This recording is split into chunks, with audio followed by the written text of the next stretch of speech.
For game number 2, SBENU on the blue side this time. And what will they do on the blue side?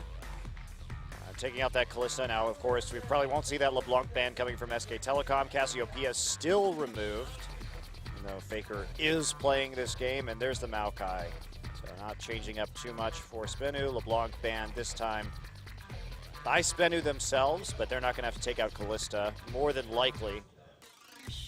Yep, Gragas. being on the blue side, they might try to take advantage of that, and SKT not wanting to give away that Gragas, so just taking it out of the lineup altogether. Well, they're trying to get Rek'Sai for themselves, and they're forcing SBENU into a position where they're either going to have to first pick the Rek'Sai or just give it up in the first round of the draft on that red side. So, nice strategy so far. We could see the Rek'Sai ban coming in, possibly, if they want to leave the Gnar up this time around. And there it is, yeah. Yeah. I mean, Bengi also did show some good games in Gragas, too, overseas, but still seems to prefer that Rek'Sai at times, and the Rek'Sai, therefore, will be banned out.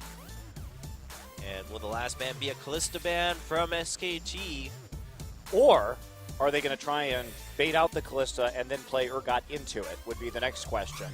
That's true, that is something an option that we've seen teams do from time to time, but nope, not going to take that one. Instead, they don't want to play against that Kalista. So what will the first pick be right here? Gnar, Hecarim, possibly a jungler. Could early pick something like a Azir if Sasin is comfortable on that champion, considering that they are going to have to pick their mid before Faker anyway. Yeah, I mean, Cassiopeia is banned, so... You still got to be worried, though. When Pawn tried to first pick that Azir, we did see, in fact, the Kassadin counter pick coming in from Faker in the finals. The first time that a Korean player ever used new Kassadin. That's very also true. I should actually, a Korean player in Korea. Yes. Yeah, we have to clarify that now. Because certainly they're everywhere. Because certainly Pawn played it a whole bunch in the LPL. For sure. Considering taking that Nunu, but yeah, I don't think it's that high priority that you steal it away when Sejuani is available. You might as well just be aware of the Nunu coming in from Bengi. Will Bengi go for the Nunu, though? Kind of does seem to be his fallback plan once a lot of these popular junglers are taken away. I think you should play Vi. Vi. His Vi was really good. It was good back in the day. It's time for the Vi resurgence. Oh, maybe he's thinking about it. Sticking his tongue out, he's like, Vi, yes. Nope, he's actually going to play Eve. He's like, I lost to it. I will show the rest of the Korean teams the power. Well, most likely we'll see a jungle pick here, and probably a top pick, maybe an 80 carry pick. Oh, actually just wanted to secure that Alistar. Well, it really opens up the Urgot play that they like to do, and Wolf has been so good on that Alistar recently. Of course, a lot of bans from that Alistar at MSI, so Alistar Nunu going for that ultra tanky SK Telecom style that we've grown to know and be bored by in the early game. Yeah, they're really bringing the tank meta to full throttle here as much as they can. And Sasin, I don't know if you really feel the need to first pick Vladimir. I mean, I guess, like you said, you'll have to first pick it anyways. If you're going to do it, might as well do it confidently. That's a champion that's really punishable in lane, however, so yeah. I wouldn't be quite so eager to take the Vladimir early on. Yes, and the Vel'Koz. Much less punishable in lane. He does have a knock-up and a slow. Gotta give that to him. Do you? Do you have to give that to him? I think Riot gave that to him. Okay, I didn't have to. Riot took care of that for me. So, see, yeah, like you mentioned, I think Sasin might as well select his mid laner early if he wants to, but at the same time, of course, you do have to maybe consider their top laner and their AD carry. They're going to go ahead and secure that Sivir. Sivir looking for a very strong bottom lane, not wanting to give the Sivir away to empower SK Telecom in the mid game instead. And I really like that SBENU picked that Sivir up because they were so good at collapsing onto SK Telecom in the last game with that speed boost from Lulu that they found a different way to do it this time around. Bang, thinking about picking the Corki into this Sivir for some extra punch in terms of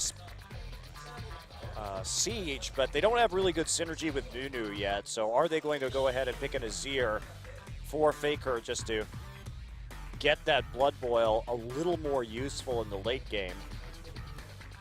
Yeah, I mean, that's definitely something to consider. Not something you have to tailor your composition around, but, you know, Azir is not really a bad pick anyway to begin with. Faker's Azir are also pretty darn good.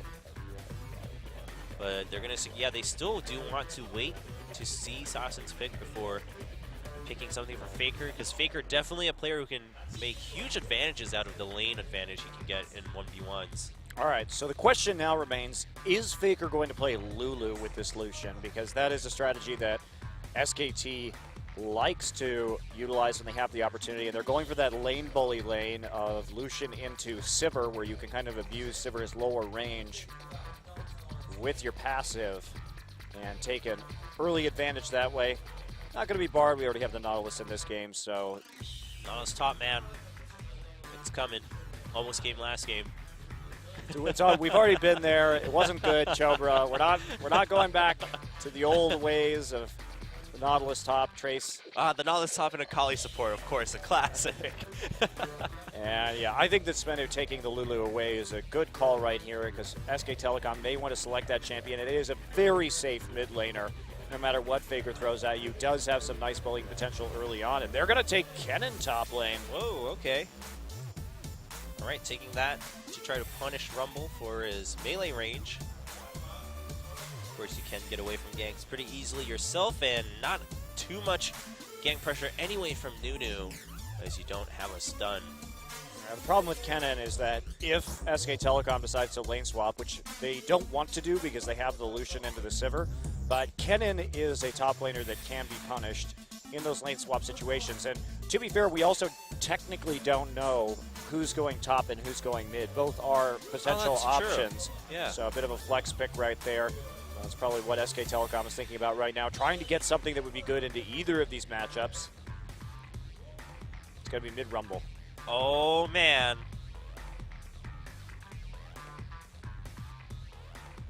I don't know. Not too convinced. But, the mid-Ezreal, good against anyone, especially when you can just get all your farm from the side lanes as Faker.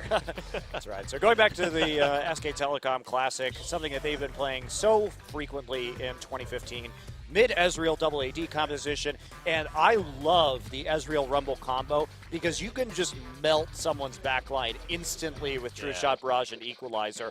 It just bypasses all of their tanks immediately, hits onto their carries, and is very problematic to deal with, especially against the squishier composition that this SBENU Sonicboom team will be running. And all they have to do is zone out the Sivir, and there's only magic damage left, so MR going to be very useful for SK Telecom. Imagine we'll see Marin build that Abyssal Scepter first in this situation, and they'll be very powerful in terms of sieges in the mid game. And now that Nunu pick going to do double duty. That's true. Very nice composition from SK Telecom. SBENU looking for that primary engage. A lot of their composition is going to depend on whether Sejuani can hit those ults so Kennen can get the follow-up. But they have tons of speed again. And if SK Telecom is as lackadaisical about setting up and grouping as a team around those dragons, SBENU can certainly punish even harder with this composition than the one they ran last game. Yeah, I mean, with On the Hunt, they can really group up and just get that hard engage they want. I like it. I think they identified the weakness that SKT had and now are going even harder in that direction. Well, game two between SKT and SBENU. SKT leading 1-0. Let's get into the game.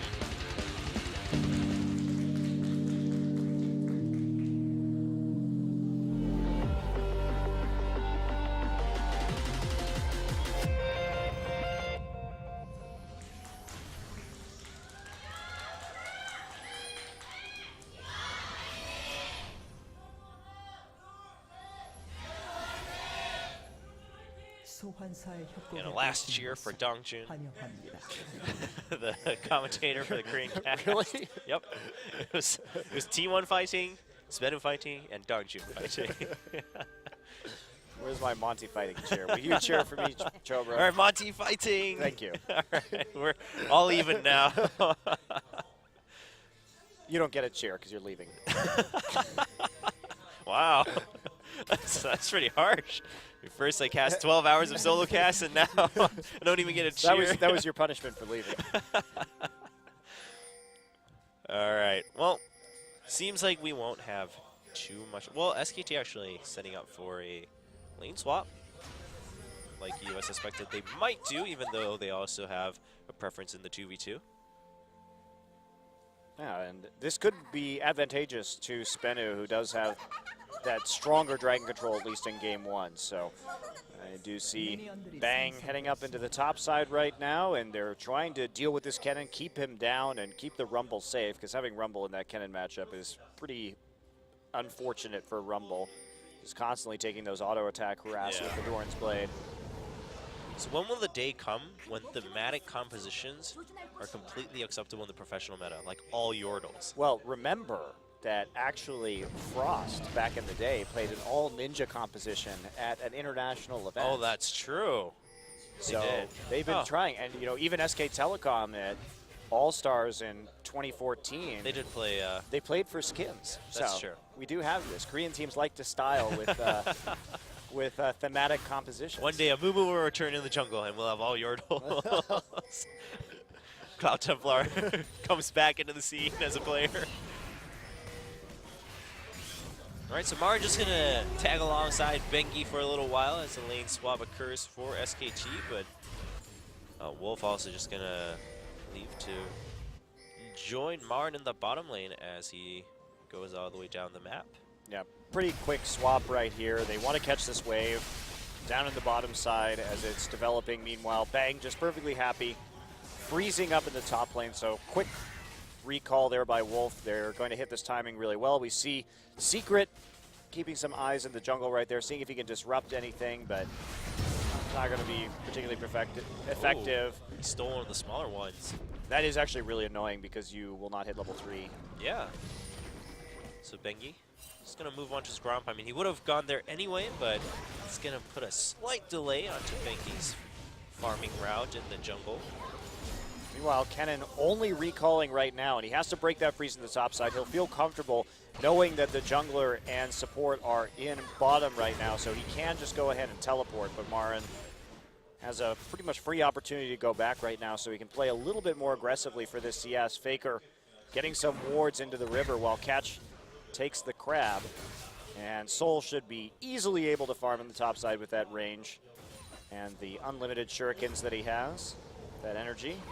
So lane swap actually executed pretty well here by SBENU. A lot of times these newer teams not quite so good at lane swapping and these other complex maneuvers on the map, but really doing really well here. And Secret made the right move to make sure that there wasn't a trap being laid in the top side by SKT, and once he got confirmation at the location of the support and jungle, just went ahead and had Soul TP up there. So nice work, Faker. A little bit down. Faker usually likes to build tier into Trinity Force on his mid lane Ezreal. Yes, Austin was doing a good job of trying to put some pressure down onto Faker early on with the Glitterland's power. But eventually it will just even out. Assassin did miss some CS while he was trying to harass though, so.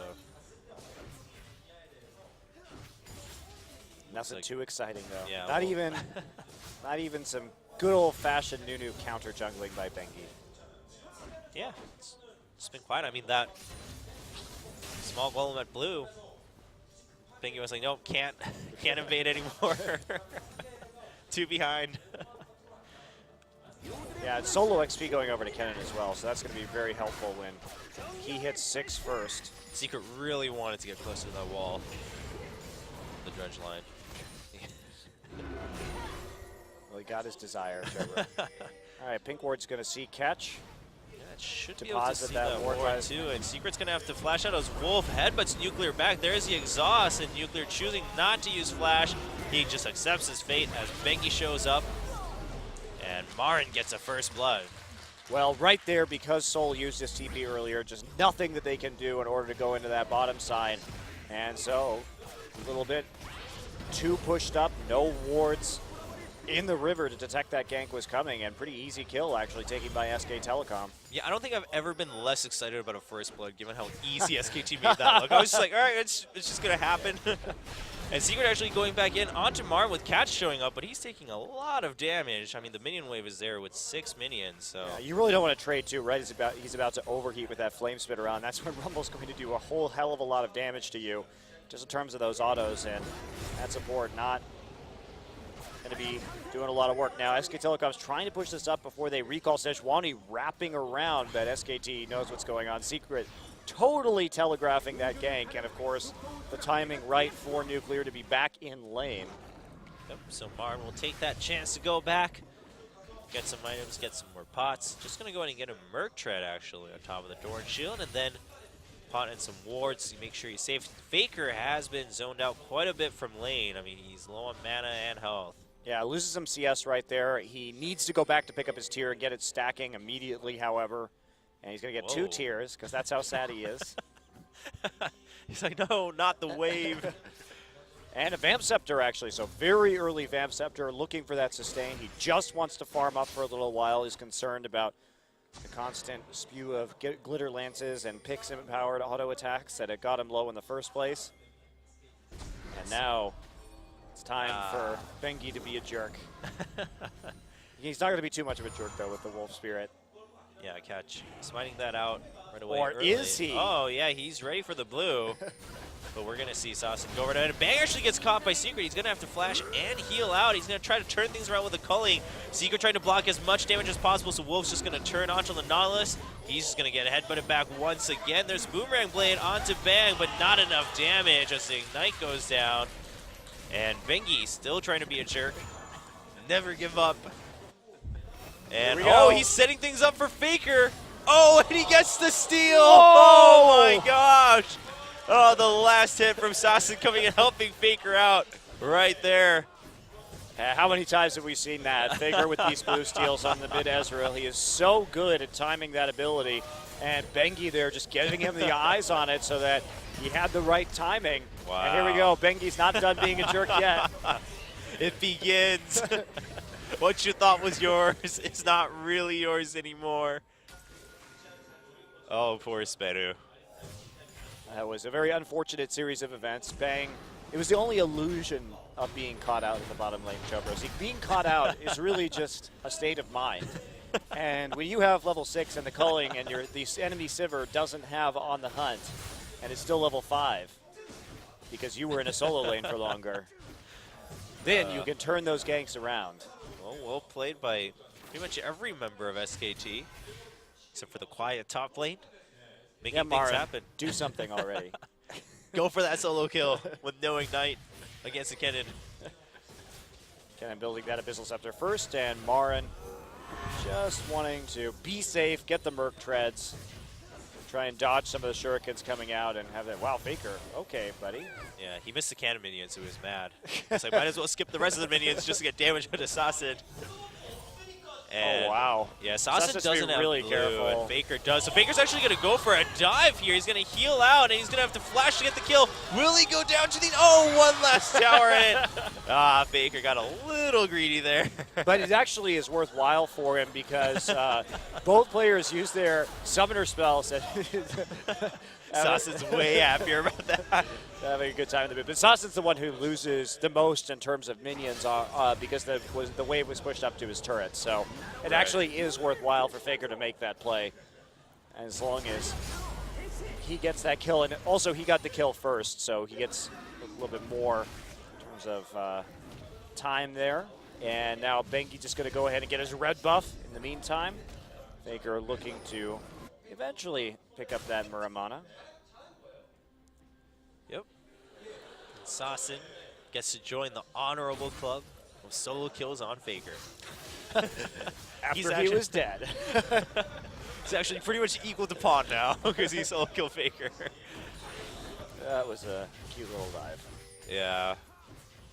Faker was pretty confident, but Saucin, I mean, flashed away to create some distance, securing the tower hits, and Bengi showing up in top lane. They're trying to put some pressure down to Soul because he's already at half health, and there's the ultimate coming in. They will both be stunned, but tons of Flame Spitter damage as Bengi takes the last hit. That was actually a really good combo from the jungler and top laner from SKT right there, just because when the Slicing Maelstrom went down, even though they got the stun, because he already had the snowball on him, he was just sitting there moving slowly through Flame Spitter, taking damage the entire time.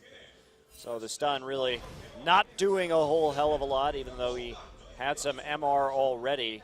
Still unable to survive, and Marin not having any damage really yet. Yeah. Well, Bengi taking that chance to make Catch's jungling even more miserable, stealing that Gromp. Meanwhile, tons of wards by SBENU around the dragon. They don't want Bengi to get an easy dragon out on his own. So trying to keep eyes on that area.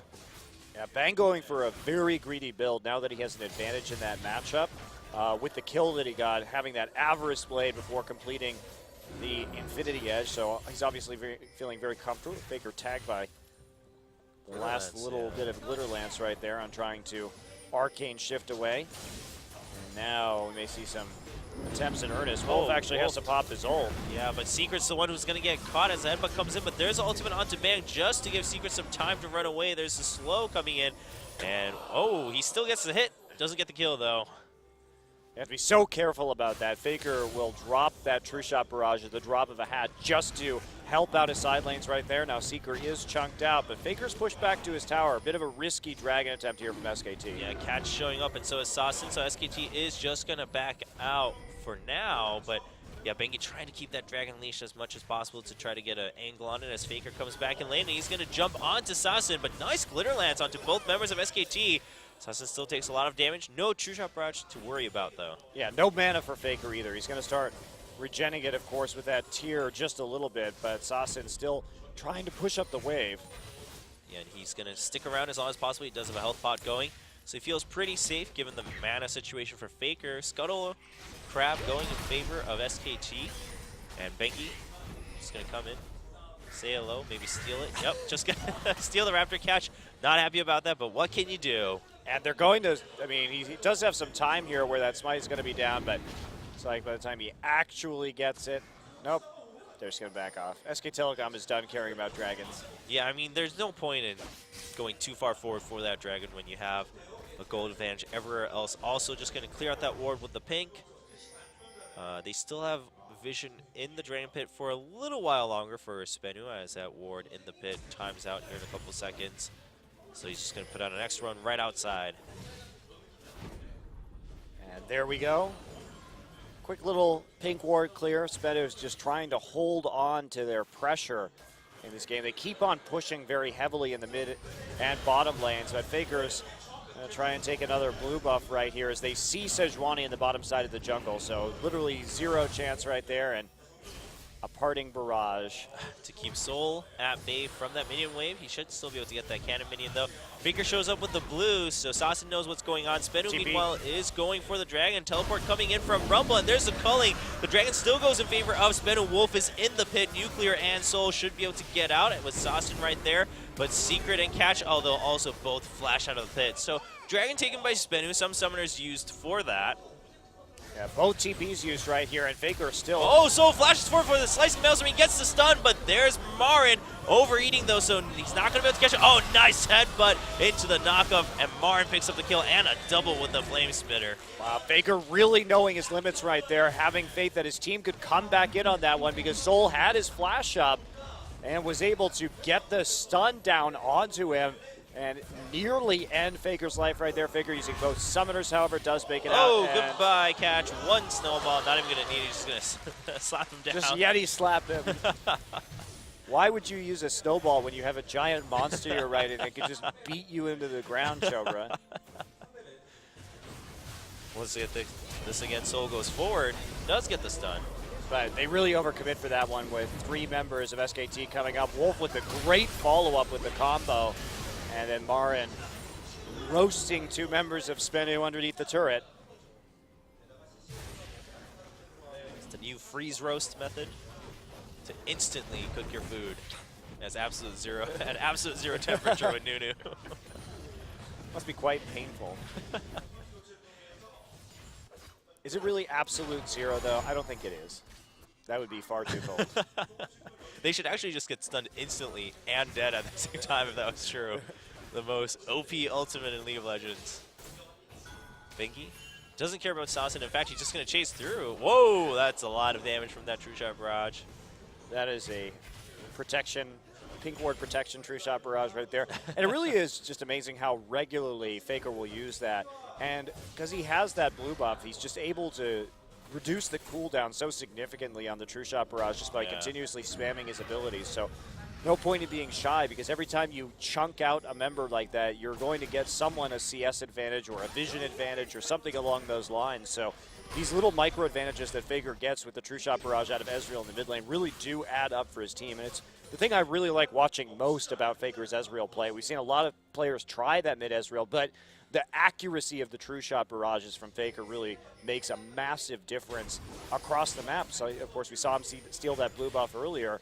Yeah. And he really can dictate where people can and can't go. And here we go. Well, Gank and top lane, Dredgeline not going to hit onto Marin, but there's ultimate coming in from Nautilus. Marin turns it around with an equalizer, though. Secret will get taken out with the help of a True Shot barrage as Catch comes in to help with the kill. That will actually go to Secret with the Ignite. Yeah, True Shot barrage rattling by for Faker as well, but that was a nice turnaround. Bang still just farming up here in the bottom lane. He already has that Infinity Edge, pretty big advantage on Nuclear. Nuclear going to have to hug his turret as SK Telecom in 17 minutes has built a 6,500 gold lead. It's pretty big.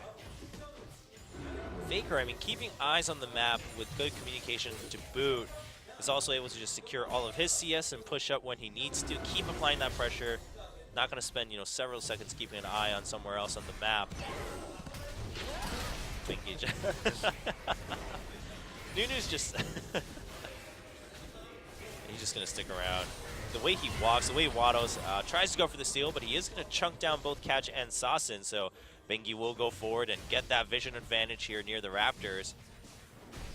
But the pink will also get erased, and there's another ward. Questionable pink ward right there, while Faker actually went into lane to push up that wave just a little bit more and keep on farming. Don't need to commit. We have a Manjais for Marin. Okay, it's going to be one of those kind of games. I see how it's going to be Marin. Double knockup for Catch as Bang shows up, and that should be a kill as he also tries to secure a kill onto Secret, leaving it for Faker to take that kill, but Bengi's going to take down the Sejuani. Bang shows up with Faker to push down the mid lane, double AD. And Bengi still zoning out every member of SBENU, but there's a nice Dredgeline and the slow, but Absol0 in the brush and then flash out! Bengi's going to make the escape as Faker blinks forward, and Sasin gets caught to Bang, and Bang not going to get one last hit onto Sasin. Oh, wow, nice dodge by Sasin on that one, and Dredgeline keeps Wolf back, and there's a teleport from Soul. Can he get the stun out to Bang? He does, but no damage to follow up. So Bang and Faker will just try to turn around Bengi pretty low, though, so they got to watch out. Boomerang Blade comes down onto Faker, but he has Arcane Shift and Secret. Where are you going without really much of a mission? There's the equalizer. Oh, he gets booted back onto the equalizer. Everyone trying to stack Marin's, but Jazz Soul Stealer as the double kill goes to the Rumble. Somehow, Secret killed Faker and all of that as well. Faker had his flash up, so I'm not exactly sure how that happened off the screen, but Marin finally arriving with that equalizer, and Wolf with the punt straight into the flames. That is by far the super play of the week. Wolf's punt into the corner of the equalizer. Ah, this game is getting silly. Well, Marin has some nice stacks now after getting that double kill, so he'll be pretty happy as he looks to maximize his AP on his delightful Magi Soul Stealer. So here's the TP that comes in. It's not a bad idea from Soul. Forces the flash out of Bang. Heal used as well, but they turn it around pretty quickly. Faker tries to get a parting Mystic shot. There's a Boomerang Blade, nearly takes him out. And here is Secret. All right, what'd you do, Secret? He probably just clicked R. Oh, yep. Because I was like, he didn't It was have the an old ignite. flash and turn right there. down by 7K gold at 17 minutes. Well, at least I can still, as a support, flash old Faker to kill him. Well, nice. You got to take the moral victories while you can. Definitely. SKT continuing to just harass Catch in the jungle by taking away all of his buffs. There's a lot of wards for Catch to take care of first, and Bengi's going to show up by then. Catch will just have to back off from the red buff, and Faker's going to get that just in time right after the smite. Good That was teamwork. actually a really good smite. Yeah. Auto combination right there.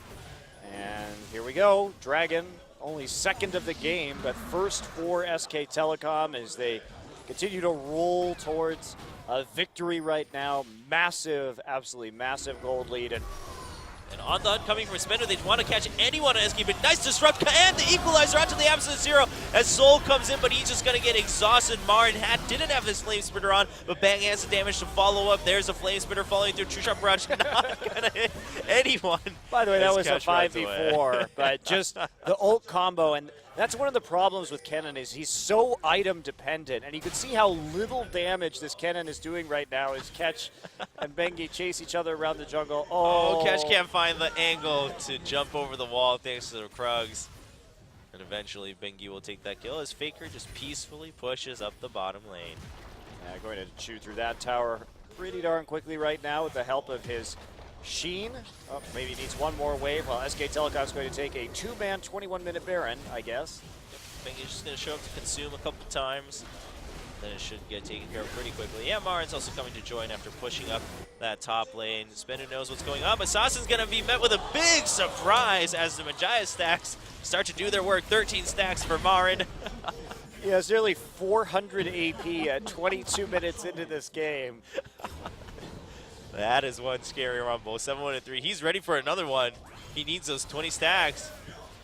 He's keeping himself in danger zone. Faker just trying to steal the red buff away from Bang. Everyone in the audience got scared. Yeah, it wasn't him. And Faker was toying with his teammates a little bit right there. Didn't get the red buff refresh. And Bang just pushing up with these Baron-empowered minions right now. Faker's taking everyone's jobs on SKT. He's trying to push the R&D department of SKT, develop a cloning machine. More Fakers all the time. Like, Coach Cohen can't do his job fully unless he clones me. Well, this game's over. It's pretty over.